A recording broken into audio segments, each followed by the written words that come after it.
Hey everyone, welcome back to Thinker, where we don't just learn, we understand deeply. Today, we're going to break down today's topic in the simplest and clearest way possible. If you're new here, hit subscribe and turn on the bell so you never miss any educational video. Let's dive right in. हाय आज हम लोग day 4 में आ रहे हैं। कल हम लोग cosine formula use किए थे और हम लोग देखे थे कि किस तरह पैरेललोग्राम लॉ यूज किया जाता है और वेक्टर कंपोनेंट। बट कभी कभी हमें कुछ इस तरह क्वेश्चन आता है जब डायरेक्शन ढूंढना होता है, और डायरेक्शन ढूंढने का एक तरीका तो हम कल बताए थे, टैन वाला मेथड, आपको याद होता होगा। बट उससे भी इजी मेथड हम यूज कर सकते हैं, जो मेथड को हम साइन फार्मूले या साइन लॉ ऑफ साइन में हम बता सकते हैं। तो आज हम पढ़ेंगे द लॉ ऑफ साइन और उसके ऊपर कुछ क्वेश्चंस भी देखेंगे। Okay, topic is about the law of sine और it's called sine rule. Okay, और it's called sine rule. Okay, so first ये साइन रूल होता क्या है? ओके, इसमें एक थ्योरम है, तो थ्योरम को पहले आपको समझना चाहिए। ओके, कि मान लीजिए एक ट्रायंगल है ऐसे आपके पास। अब ये ट्रायंगल आप देख सकते हैं, एक्यूट एंगल ट्रायंगल है, और एक्यूट एंगल ट्रायंगल का मतलब है, एक्यूट एंगल मतलब समझो ना, तो 90 डिग्री से कम वाला एंगल चारों तरफ है। तो मान लेते हैं ये वर्टेक्स है ए, ये है बी और ये है सी। तो ए के सामने वाला को बोलते हैं स्मॉल ए, बी के सामने बोलते हैं स्मॉल बी, सी के सामने बोलते हैं स्मॉल सी। अब ऐसे लिखने का तरीका होता है, साइड को हम ऐसे लिखते हैं। ओके, तो थ्योरम ये बोलता है कि the sides of a triangle are proportional to the sides of the angles which is opposite to them. Okay, that is, we can write in this triangle, in the value is a divided by sin a, b divided by sin b। आप pattern समझ रहे हैं? देखिए, b side है, उसके सामने वाला angle, ठीक है, and c divided by sin c, तो ये थ्योरम को आपको याद रखना है। अब इसे आप प्रूफ भी कर सकते हैं, ऐसा बड़ी बात है नहीं प्रूफ करना, बहुत ही सिंपल है। लेट्स सी कैसे किया जाता है। मैं आपको एक छोटा सा एग्जांपल दे दे रहा हूं। ओके, तो चलिए प्रूफ करके दिखा देता हूं मैं आपको एक बार। सो प्रूफ, देखिए, मान लेते हैं यही ट्रायंगल को हम लेके आते हैं और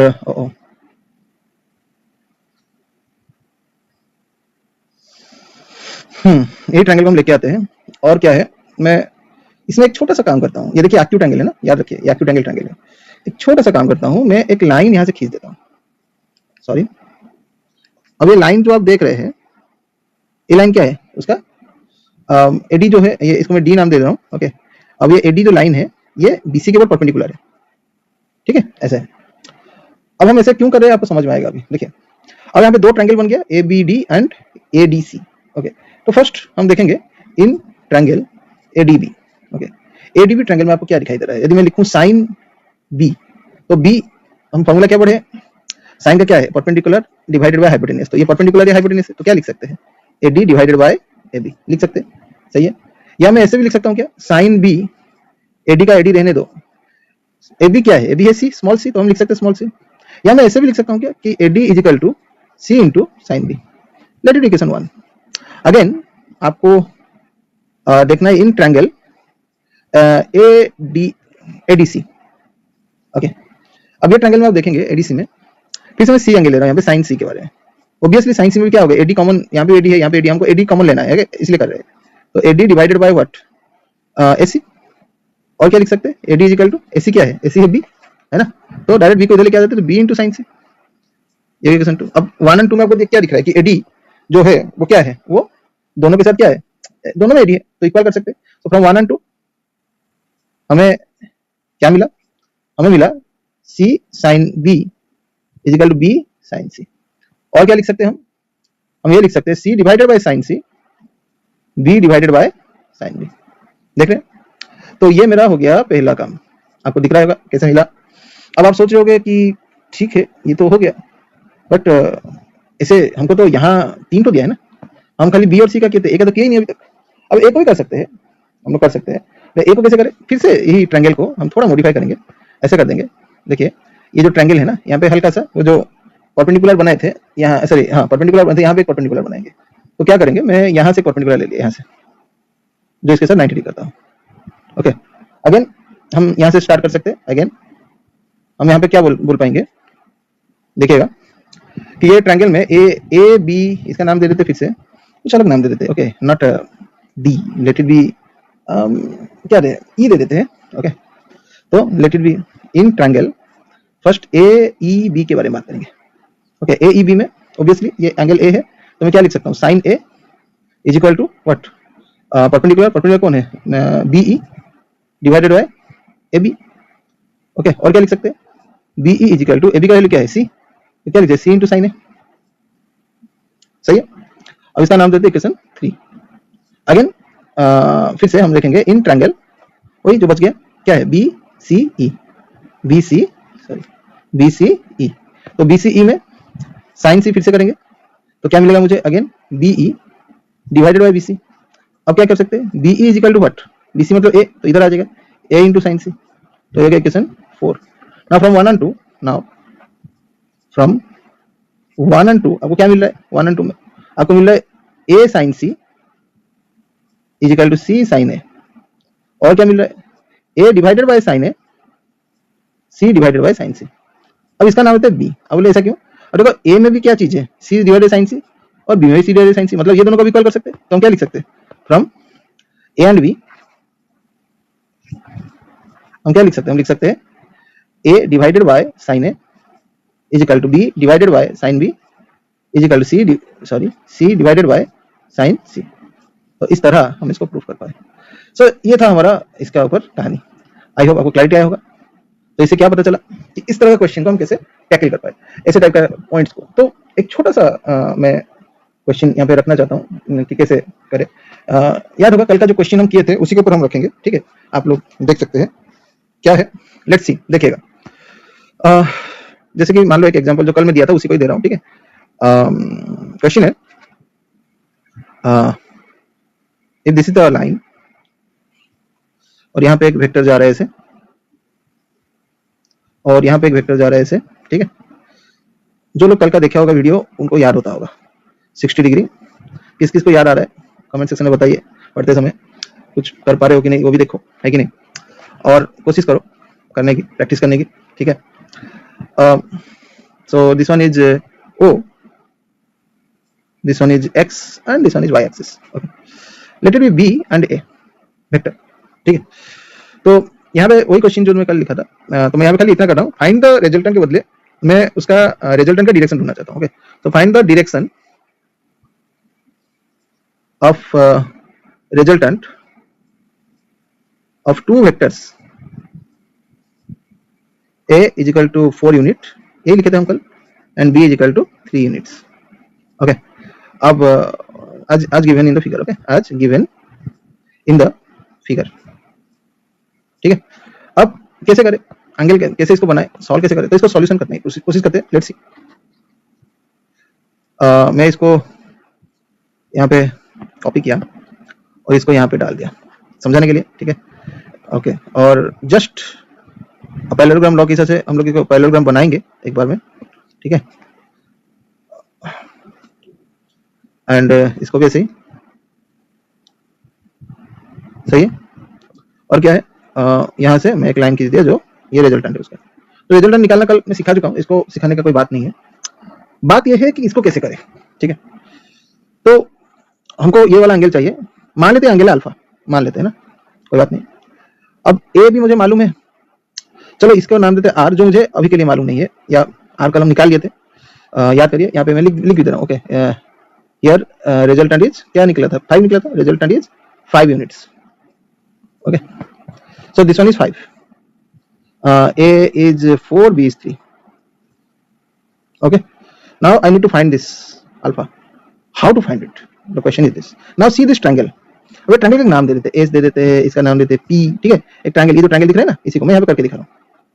oh sorry,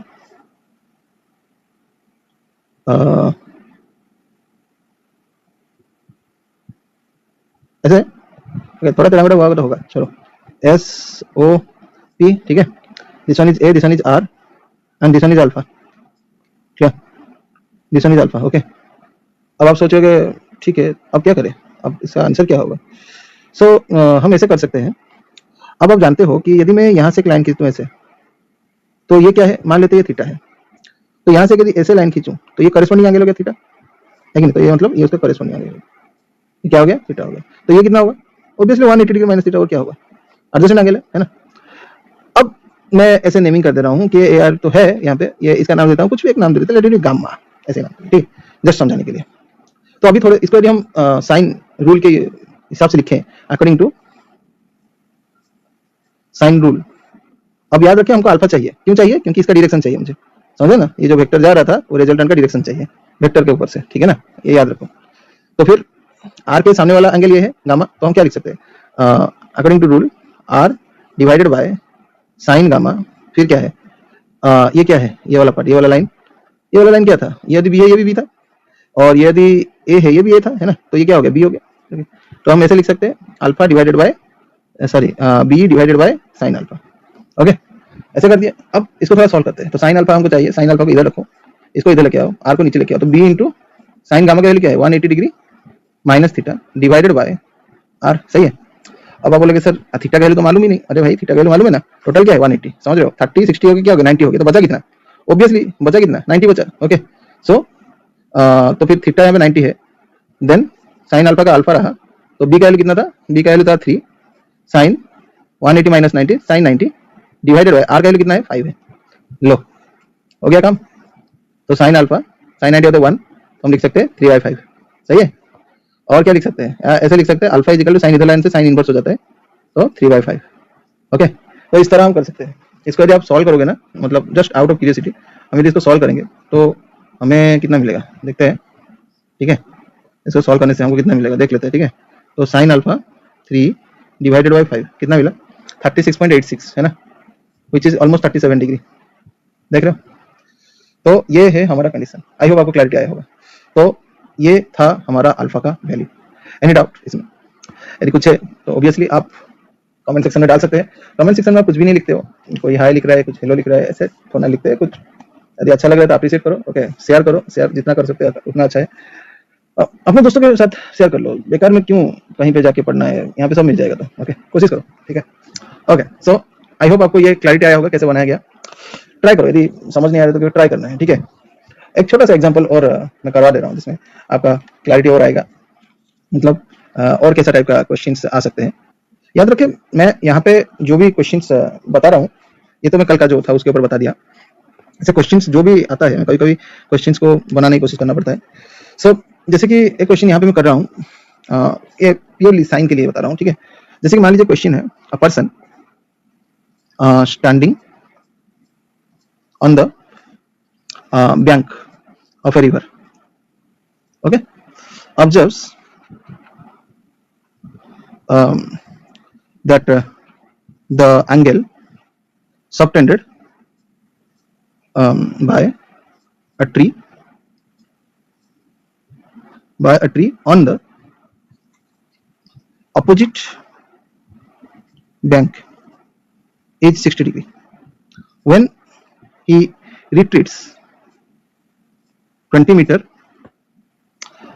from the bank, he finds the angle to be 30 degree. Then find the height of the tree and the breadth of the river. Okay, ये क्वेश्चन एक बार देख लीजिए फिर से। तो क्या दिया है इसको समझने की कोशिश करते हैं। दिया क्या है एक बार देखिए कि दिया क्या है। दिया है a person standing on the bank of a river observe that the angle subtended by a tree on the opposite bank is 60 degree, okay. So मान लेते हैं कि एक डायग्राम बनाते हैं हम, ओके। जब तुम्हें प्रॉब्लम होता है ना, मैं क्वेश्चन ऊपर कर देता हूँ तो मेरे साथ लिख लो, फिर मेरे साथ समझने की कोशिश करो, है कि नहीं। बार बार ऊपर नीचे मैं नहीं करूंगा, मतलब ऐसे ऐसे नहीं तो स्क्रीनशॉट मार दो और ही बढ़िया है, रोक के और फिर देखो, है ना, ये भी तो कर सकते हैं, ओके। मैं तो ओके चलो देख लेते हैं। अब मान लेते हैं कि एक आदमी यहाँ पे खड़ा है और यहाँ ये ट्री है, ठीक है, और ट्री को वो देख रहा है और वहां पे इसका एंगल है 60 डिग्री, ठीक है। अब दिया है ना, a person standing on the bank of a river observe that the angle subtended by a tree on the opposite bank is 60 degree. Okay, so ऐसा है कि वो जो खड़ा है तो यहाँ पे 60 डिग्री हो रहा है, let it be this one is A and B, the person is P, let it be. और क्या है, अब बैंक जो है ये है, ये है बैंक, ठीक है, ये वाला पार्ट है बैंक, समझ रहे हो। अब बैंक से थोड़ा पीछे जा रहा है, पीछे क्यों जा रहा है लिखा है यहाँ पे, when he retreats 20 metre from the bank. Okay, तो बैंक से थोड़ा पीछे जा रहा है, जो है कितना मीटर, 20 मीटर, ठीक है, ये है 20 मीटर।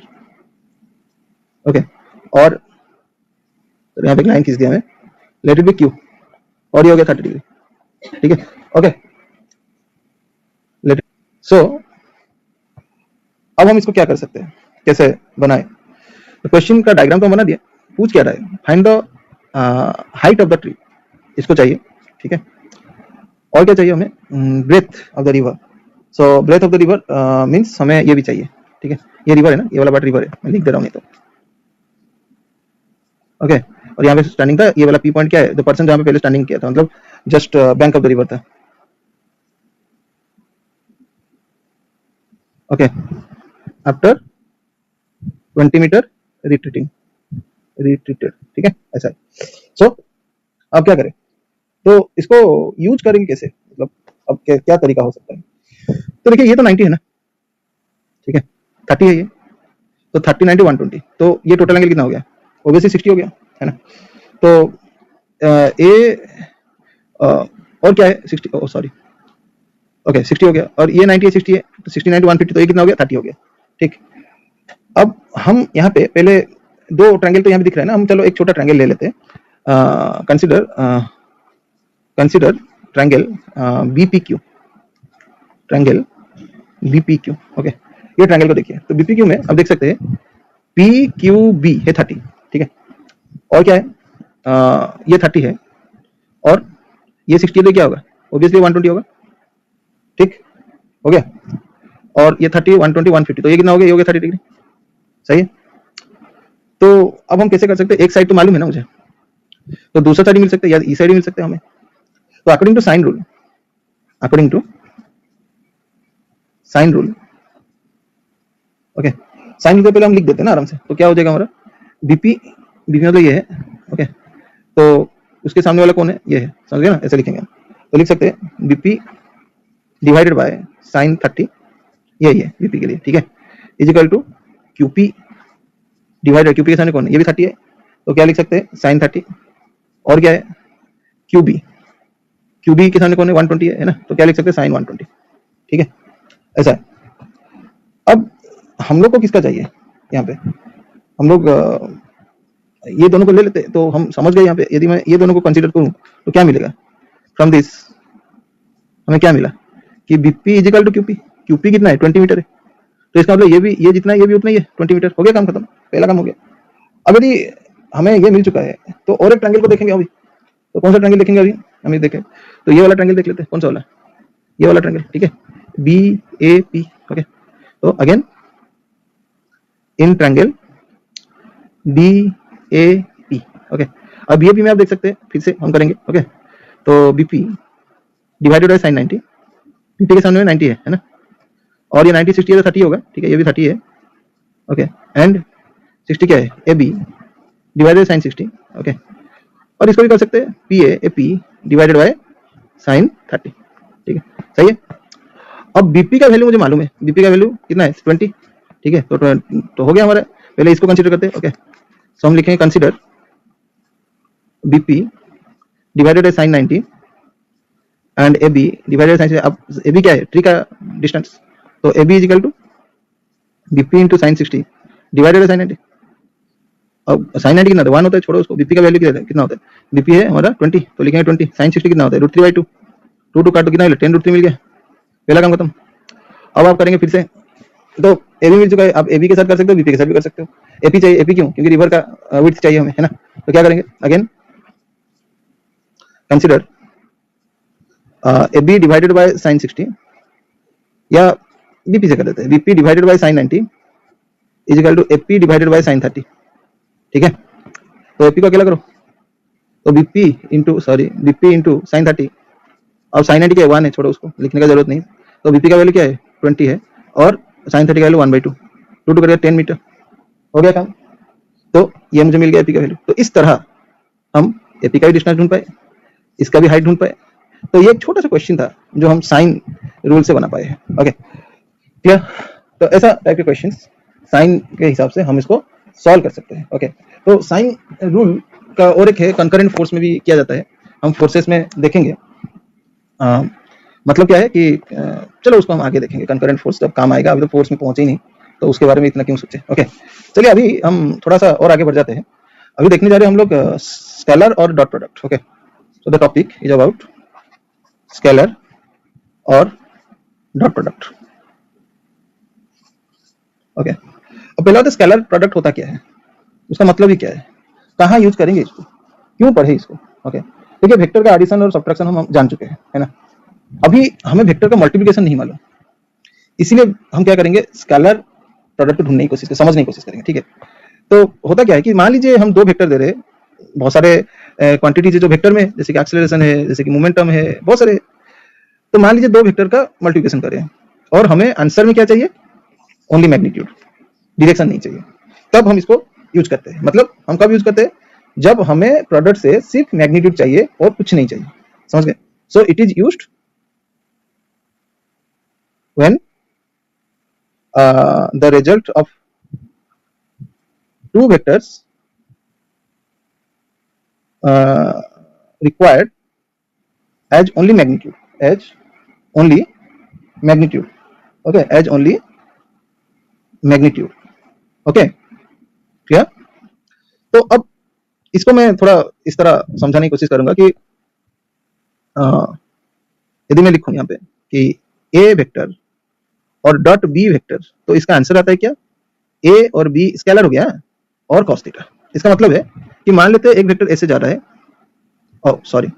एक वेक्टर ऐसे जा रहा है और एक वेक्टर इस तरह जा रहा है ना, और दोनों के बीच का जो एंगल है ना वो है थीटा, मान लेते हैं this is A vector, this is B vector.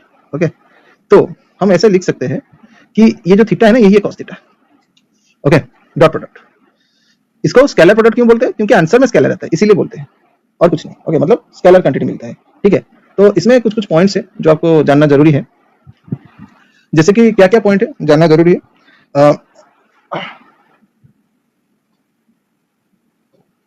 Okay so ऐसे करते हैं,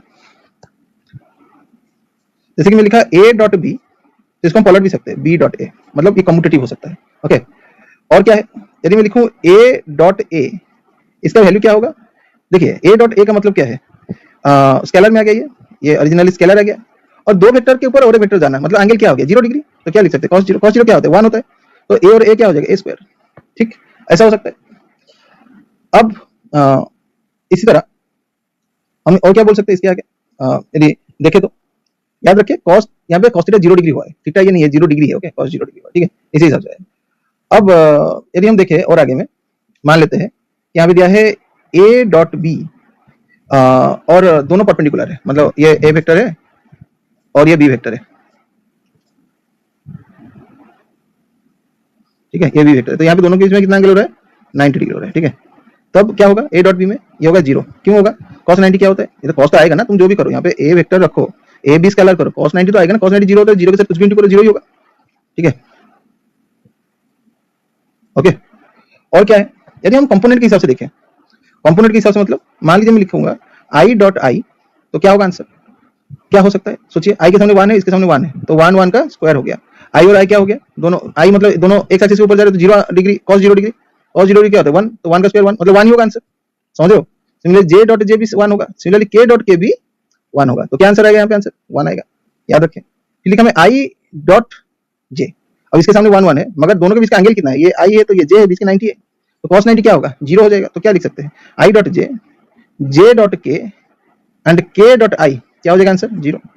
तो इस तरह हम इसको दिखा, क्यों 0 होगा समझ में आया ना, 90 डिग्री cos 90 0 होता है इसीलिए। तो आप बोले सर ठीक है समझ गए, अब क्या करें, तो यदि आपको लिखेंगे कि a डॉट बी होता है, तो और मैं ऐसे करता हूं कि ऐसे एग्जांपल में दे देता हूं कि if a vector is equal to ax i cap, ay j cap, az k cap, okay, and b vector is equal to bx i cap, okay, B Y J cap B Z K cap. तो A dot B क्या होगा, आई और आई क्या हो जाएगा 1, तो क्या मिला मुझे, देखो ना आई और आई क्या हो जाएगा 1, तो क्या मिला मुझे ए एक्स इंटू बी एक्स, मतलब इंटू करो ना अपने से एक एक को, तो आई और जे के साथ इंटू का फिर से, तो आई और जे क्या हो जाएगा 0, आई और के क्या हो गया 0, तो पहला काम तो खाली ये बचा। फिर क्या करें, एक ए वाई करेंगे, ए वाई आई और जे क्या हो जाएगा 0, तो खाली जे जे ही रहेगा और जे और के भी 0 हो जाएगा। तो सिंपली आपको क्या याद रखना है, आपको याद रखना है जो जो जैसे जैसे डायरेक्शन में सेम डायरेक्शन में उसी को इंटू करना है और प्लस कर देना है और कुछ नहीं करना है, सिंपल सा आंसर ऐसे बनाना है। ओके, अब बोले सर ये कहाँ यूज किया जाता है हमारे रेगुलर बेसिस में, तो बहुत सारी जगह यूज करते हैं। कुछ एग्जांपल मैं दे रहा हूँ, जैसे कि कहाँ कहाँ हम यूज करते हैं, वर्क डन ढूंढने के लिए पढ़ेंगे आगे में, वर्क डन को ऊपर बहुत सारे क्वेश्चन करेंगे। यदि मैं डब्ल्यू लिख रहा हूँ एफ डॉट एस, तो वर्क डन से होता है। ओके, ए मतलब फोर्स, एस मतलब डिस्प्लेसमेंट, ठीक है। और क्या हो सकता है एग्जांपल में, जैसे पावर कंज्यूम्ड, पावर कंज्यूम्ड इसमें भी कैसे होता है, जैसे कि P is equal to force into velocity, sorry हाँ वेलोसिटी वेक्टर में है ना, फोर्स भी वेक्टर में होता है, फोर्स वेक्टर होता ही है ना। और क्या है पावर कंज्यूम के अलावा, ऐसे और भी हम देख सकते हैं इलेक्ट्रिक करंट। ओके, जो लोग 11th है वो लोग इसको नहीं जान पाएंगे, क्लास 11 12 है। ओके, हम इसको आगे पढ़ते समय समझ जाओगे, डोंट वरी। ओके, तो 11 का ऐसा नहीं कि तुम 12 का नहीं समझोगे, आगे में समझोगे। ओके, धीरे धीरे आराम से हौले हौले जाओगे तो कर पाओगे। ओके, सो इसको आई से डिनोट करते हैं, I is equal to J dot A. Okay, J मतलब क्या है, करंट डेंसिटी। ओके, अभी लिख दूं क्या, लिख देता हूँ है ना, बहुत सारा कंफ्यूज रहेगा नहीं तो बेकार में, जो लोग नहीं जानता वो तो क्या करेगा, सबको देखना पड़ेगा। तो एफ मतलब फोर्स, एस मतलब डिस्प्लेसमेंट। ओके, यहाँ पे एफ मतलब फोर्स और भी मतलब वेलोसिटी, ठीक है। और यहाँ पे जे मतलब करंट डेंसिटी। ओके, याद रखें करंट डेंसिटी। और ए मतलब क्या है यहाँ पे, एरिया वेक्टर। ओके, और एरिया वेक्टर, एरिया भी वेक्टर होता है, हाँ होता है, तुम देखोगे आगे। ओके, एरिया वेक्टर, ठीक है। और ऐसे और भी ले सकते हैं, बहुत सारे एग्जांपल हो सकता है। ओके, काफी है अभी के लिए, है ना। तो इस तरह हम इसको यूज कर सकते हैं हमारे रियल लाइफ में, रियल वर्ल्ड में बहुत सारा काम कर सकते हैं। छोटा एग्जांपल ले लेते हैं। ओके, क्वेश्चन है, find the angle between vectors that a is equal to I cap plus j cap and b is equal to I cap minus j cap, ठीक है। अब क्या करें, इसको कैसे निकालें, इसका एंगल निकालना है, समझे ना एंगल। तो सॉल्यूशन देख लेते हैं, देखिएगा चलो, कि मान लेते हैं हमें दिया है यहाँ पे, इसका कलर दे देते हैं ब्लैक वाला कलर को ना, चेंज करते कुछ, कौन सा ले, येलो ले ले, हाँ अब ठीक है बढ़िया। ये रेड और ऑरेंज, ठीक है, रेड कलर को बदल देते, कुछ और कर देते, क्या ले, आप लोग अपना कलर कॉम्बिनेशन सजेशन करो, रखेंगे उस तरह का। मैं ब्लू तो ऑलरेडी है मेरे पास, ग्रीन ले ले। ओके, ग्रीन ले लेते, ठीक है, सही है। ओके, अब बढ़िया है। तो चलिए सॉल्यूशन देख लेते हैं। मान लेते हैं ये ए तो दोनों वेक्टर ही है यहाँ पे, ठीक है। तो मैं लिखा A dot B is equal to A B cos theta. तो ए डॉट बी करेंगे हम, तो अब जानते हो ए डॉट बी कैसे होगा। तो ए डॉट बी का मतलब क्या है, आई को आई के साथ, जे को जे के साथ इंटू करेंगे, तो 1 इंटू 1 1 इंटू 1 माइनस 1 इंटू 1, तो क्या हो गया आंसर, 0 हो गया। तो इसके जगह क्या लिखेंगे, 0 लिखेंगे। और A B, A into B, अब ए को कैसे निकाले, आप जानते हो ये वेक्टर है आई कैप जे कैप ना, तो इसको स्केलर में कैसे बदलते, कल सिखाए थे, क्या होता है, इसके सामने क्या है 1 का स्क्वायर, जो है उसका कोएफिशिएंट का स्क्वायर का रूट ओवर कर दो, वो हो जाएगा उसका क्या, उस चीज का हमारा ए का वैल्यू मिल जाएगा, मतलब उसका स्केलर मिल जाएगा, कितना मिल गया √2। सिमिलर बी का वैसे ही है, बी का क्या होगा, बी में वैसे करेंगे, मान लो आई कैप माइनस जे कैप है, तो क्या लिखेंगे अभी, बी को स्केलर करेंगे तो 1 का स्क्वायर प्लस माइनस 1 का स्क्वायर का रूट ओवर, तो क्या मिल गया मुझे यहाँ पे, मिल गया √2, ठीक है, ऐसे हो गया। तो ये हो गया √2 और ये हो गया √2 और ये क्या हो गया, cos थीटा हो गया। तो cos √2 0 का आएगा तो क्या होगा, 0 हो जाएगा, है ना। तो थीटा का वैल्यू क्या मिला, cos इनवर्स 0, या छोड़ो इसको, cos का कौन सा एंगल 0 होता है, 90, ठीक है, तो काट दो, cos कट गया, थीटा का वैल्यू क्या मिला, 90 डिग्री। तो इस तरह आप कोई भी चीज को कर सकेंगे। क्लियर, आई होप यहाँ तक क्लैरिटी आया होगा।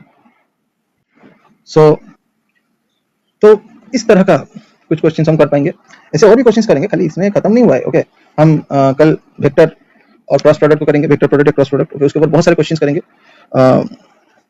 तो यहीं पर रखते हैं आज का क्लास। ओके, और कल हम इसके आगे बढ़ेंगे, ठीक है।